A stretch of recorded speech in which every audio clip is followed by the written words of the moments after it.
Student हम start करने जा रहे हैं नेक्स्ट क्वेश्चन नंबर आपका 12 है।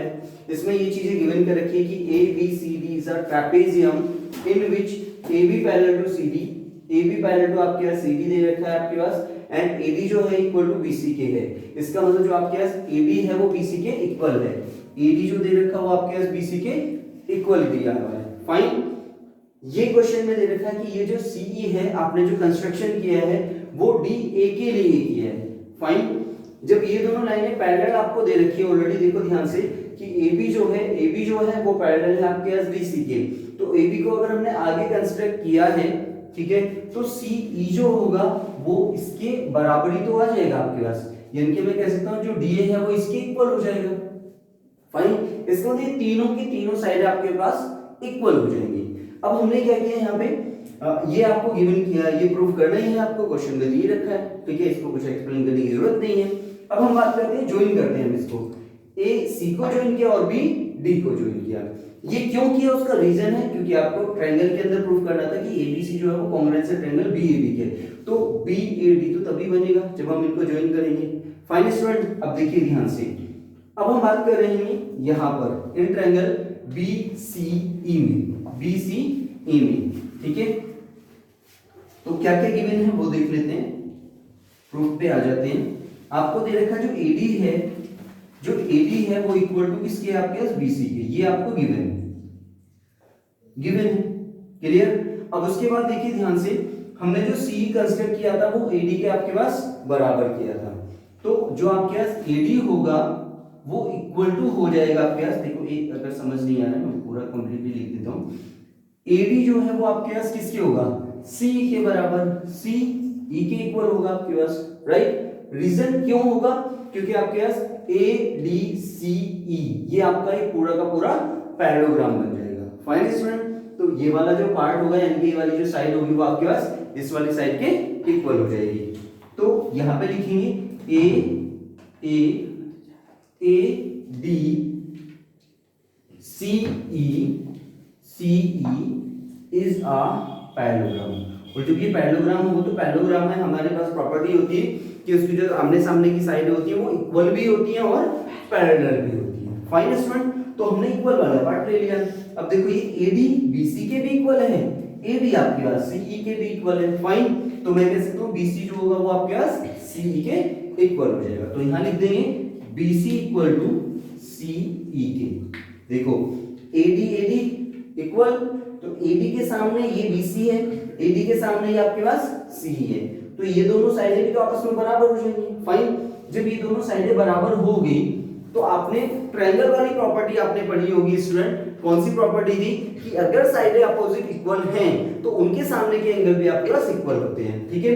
तो बीसी के जस्ट सामने तो ये एंगल बना सीईबी, यानी कि ये angle CEB is equal to होगा सीई, ठीक है। बीसी के जस्ट सामने आपके पास ये था और सीई के जस्ट सामने आपके पास ये है, तो CBE, angle CBE, right student. यहां पे क्या लिखेंगे, angle opposite to equal sides are equal, angles opposite to equal side are equal, ठीक है। अगर साइडें इक्वल हैं, अपोजिट साइडें अगर इक्वल हैं तो उनके सामने के एंगल भी आपके पास इक्वल हो जाते हैं। फाइन स्टूडेंट, अब देखिए ध्यान से इसमें, अब जब ये एंगल इस वाले एंगल के इक्वल हो गया, यानी कि ये वाला जो आपके पास एंगल हो गया वो इस वाले एंगल के इक्वल आपके पास यहां पर आ गया। फाइन, तो देखिए ध्यान से कि अगर मैं बात कर रहा हूं कि इस वाले एंगल के लिए और इस वाले एंगल के लिए, अगर मैं इस वाले एंगल को और इस वाले एंगल को ऐड कर लूं, इस पूरे एंगल की बात करूं मैं, अब इस वाले पूरे एंगल को, ठीक है, और इस पूरे एंगल को, ठीक है, तो हमें पता है अगर पैरेललोग्राम दे रखा है तो ये वाला एंगल और ये वाला एंगल, इन दोनों एंगल को अगर मैं देखूं तो को इंटीरियर एंगल बन रहा है, और को इंटीरियर दोनों एंगल का सम जो होता है आपके पास वो स्टूडेंट कितना होता है, 180 डिग्री होता है। फाइन, तो देखिए ध्यान से, मैं यहाँ पे एक बार थोड़ा सा बता देता हूँ, ये दो लाइनें अगर पैरेलल हैं, ठीक है, और कोई पैरेलल लाइन होनी चाहिए और ये कोई ट्रांसवर्सल लाइन जा रही है, तो इसका और इसका सम कितना होता है आपके पास स्टूडेंट, 180 डिग्री होता है। फाइन, को इंटीरियर एंगल बन जाते हैं। तो यहाँ पे भी देखिए ध्यान से, बी, या तो मैं इसको ऐसे लिखूं बी ए डी लिख दूं, या फिर लिख दूं यहां से देखो C A D, angle C A D is equal to sorry CAD नहीं लिखेंगे आप, ये लिखेंगे EAD, angle EAD plus angle D, देखो EAD ये वाला आपके पास एंगल हो गया और दूसरा एंगल ये वाला आपके पास हो गया, यानी कि CEA, angle CEA is equal to 180 degree. ये होगा आपके पास, ये जो दोनों के दोनों एंगल हो गए आपके पास को इंटीरियर एंगल हो जाएंगे। क्या हो जाएंगे आपके पास? को इंटीरियर एंगल, को इंटीरियर एंगल। फाइन स्टूडेंट, तो को इंटीरियर एंगल का सम कितना होता है आपके पास? 180 डिग्री होता है। अब देखिए ध्यान से भाई, ये वाला एंगल इस वाले एंगल के इक्वल हो गया, ठीक, ये इक्वेशन फर्स्ट बन गई आपके पास, ये मान लीजिए इक्वेशन फर्स्ट हो गई।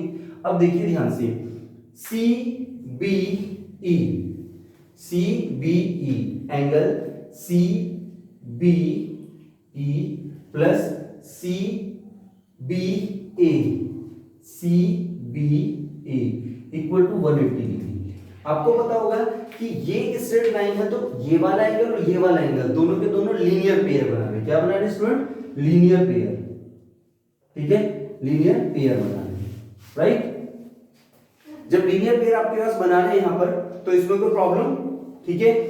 अब यहाँ पर देखिए ये वाला पार्ट कुछ कॉमन आपके पास आया था, देखिए ध्यान से कि जो आपके पास CEB है, CEB देखो ध्यान से स्टूडेंट, CEB, मैं इसको CEB बोलूं या CEA बोलूं, तो देखो ये रहा CEA। तो ये जो आपके पास पार्ट है यहाँ पर, इस वाले पार्ट को अगर मैं CEB भी लिख दूंगा तो भी कोई प्रॉब्लम नहीं आनी। तो ध्यान से देखो, ये भी 180, ये भी 180, दोनों के दोनों पार्ट आपके पास बराबर है, ठीक है। तो यहाँ पे लिखेंगे फर्स्ट हो गया, ये आपके पास सेकंड हो गया, तो यहाँ लिखेंगे फ्रॉम फर्स्ट एंड सेकंड। तो देखिए ध्यान से student, EAD angle EAD plus angle मतलब CEA इज इक्वल टू, यहाँ लिखिए देखो CBE angle CBE plus angle CBA angle CBA, right. तो कोई प्रॉब्लम नहीं है। तो देखिए ध्यान से यहाँ पे भाई CEB, देखो CEB, जो CEB है वो CBE के बराबर है, यानी कि दोनों को दोनों पार्ट आपके पास बराबर है। तो एक पार्ट को आपको एलिमिनेट तो करना पड़ेगा। तो हमने देखो ये वाले को तो ऐसे रखा भाई, EAD को ऐसे रखा, हाँ जी, क्योंकि इसकी जरूरत पड़ेगी, इसको मैं पूरे को ए एंगल बोल सकता हूँ, ठीक। अब उसके बाद देखो CEA बोलूं या CEB बोलूं, बात तो एक ही है। तो इस वाले पार्ट को मैं EAD तो ऐसे रखा और प्लस इस वाले पार्ट को मैं CEB भी तो लिख सकता हूं। देखो CEA वाले पार्ट को CEB भी लिख सकते हैं, एंगल CEB लिख सकते हैं, इज इक्वल टू, देखो ध्यान से, जो CBE है, देखो ध्यान से CBE जो है वो किसके इक्वल दे रखा है आपके पास? CEB के है। यहाँ पर देखो, तो इस वाले पार्ट की जगह मैं ये यहां रिप्लेस कर सकता हूं, देखो ये वाला पार्ट है, तो इस वाले पार्ट को मैं यहां पे लिख सकता हूं, एंगल CEB प्लस CBA को ऐसे रहने दो, CBA एंगल CBA। तो देख रहे हैं कुछ पार्ट इसमें एक जैसा दिख रहा है आपको, तो वो कट जाएगा। इट मींस ये वाला पार्ट इस वाले पार्ट से कैंसिल आउट हो जाएगा। जो आपका EAD था उसको मैं एंगल AB, तो इस वाले पूरे पार्ट को मैं एंगल AB तो लिख सकता हूं, हाँ जी लिख सकता हूं, ठीक।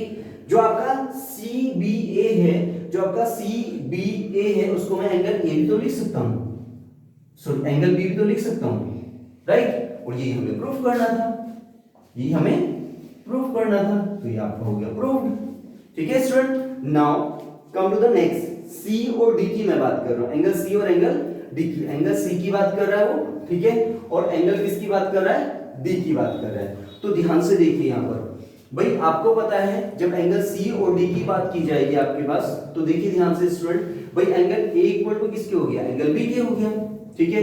तो जब आपके पास ये आपके पास एक ट्रेपेजियम दिया हुआ है, राइट, तो इस ट्रेपेजियम के अंदर अगर मैं बात कर रहा हूं तो या फिर ये मान लीजिए ये आपके पास है और एक आपके पास ये है पैरेललोग्राम, तो पैरेललोग्राम में अपोजिट एंगल का सम कितना होगा आपके पास? 180 डिग्री हो जाएगा आपके पास। या फिर हम इसको दूसरे तरीके से करना चाहें तो एंगल ये प्लस एंगल ये प्लस एंगल ये प्लस एंगल ये सारे के सारे पार्ट आपके पास इक्वल हो जाएंगे। Fine student, fine all. तो इसको हम क्या लिख सकते हैं, थोड़ा सा अरेंज करते हैं। यस स्टूडेंट, ये हमारा क्वेश्चन नंबर 1 आपका क्लियर हो गया है। अब हम बात करते हैं सेकंड पार्ट के लिए। आपको पता जब ये वाली साइड इस वाली साइड की आपके पास पैरेलल दे रखी है, तो इसका और इसका सम, ठीक है, तो कोई पीरियड एंगल है, दोनों का सम आपके पास 180 डिग्री हो जाएगा। तो मैं यहाँ पे लिख सकता हूँ angle A plus angle D is equal to 180 degree, ठीक है। रीजन भी क्योंकि आपके पास ये दो लाइनें अगर पैरेलल है और एक ट्रांसवर्सल जा रही है, तो इसका सम कितना होगा आपके पास स्टूडेंट, 180 डिग्री होगा। क्या लिखोगे यहाँ पर, को interior angle. Fine student, same as condition इसमें देखिए, जो आपका ये वाला भी एंगल, ये वाली की बात कर रहा हूं मैं, इस वाले अंदर वाले पार्ट की, ठीक है। Angle B plus angle C is equal to 180 degree, तो ये भी सेम कंडीशन है, ठीक है स्टूडेंट। अब जब ये भी 180 डिग्री है, ये भी 180 डिग्री है, तो आपके ये वाले पार्ट भी तो दोनों के दोनों इक्वल हो जाएंगे। हम दोनों को इक्वल रख लेते हैं, तो हम यहाँ पे लिखेंगे angle A plus angle D is equal to angle B plus angle C. अब देखिए ध्यान से स्टूडेंट, यहाँ पर भाई एंगल ए एंगल बी के इक्वल अभी था, ये प्रूफ किया था आपने। तो एंगल ए को ऐसे रखा, एंगल डी को ऐसे रखा, जो बी है उसको मैं ये लिख सकता हूं, ठीक है। तो एंगल ए यहाँ पे लिखा और प्लस एंगल सी यहाँ पे लिखा। ओके स्टूडेंट, तो देखिए यहाँ लिख देना साइड में, क्योंकि angle A is equal to angle B from first part से हमने लिया थी।